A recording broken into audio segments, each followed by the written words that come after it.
Hello, অনেকদিন পর তোমাদের সামনে আরেকটা ভিডিও নিয়ে চলে আসলাম। তো লাস্ট ভিডিওতে আমি যে ক্যানভাসগুলো কিনেছিলাম সেগুলো অনেকদিন ধরে পড়েছিল, তো ভাবলাম যে কিছু একটা বানাই।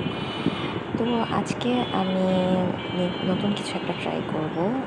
গ্লাস লাইনার দিয়ে ক্যানভাসের উপরে আঁকার আমার অনেক দিনের ইচ্ছে ছিল। তো এখানে আমি দেখতে পাচ্ছ প্রথমে আমার কাঙ্ক্ষিত স্কেচটা করে নিয়েছি, আর এরপরে ক্যানভাসের পেছনের দিকে কিছুটা পানি দিয়ে ক্যানভাসে যে ডেন্টগুলো পড়েছিল সেগুলো রিমুভ করে ফেলেছি। আর এখানে আমি ক্যানভাসটাকে শুকাতে দিব।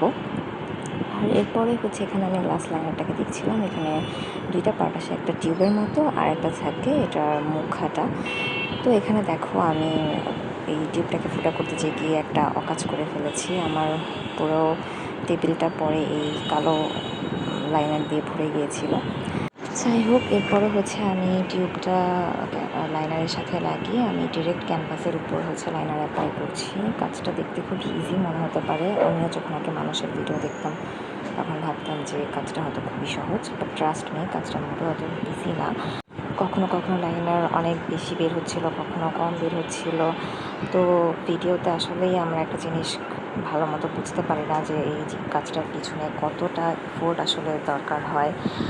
এই যে দেখো, আমি এখানে একটা ডেমো দেখিয়েছি যে রিয়েলিটিতে আমি আসলে কিভাবে কাজটা করেছি।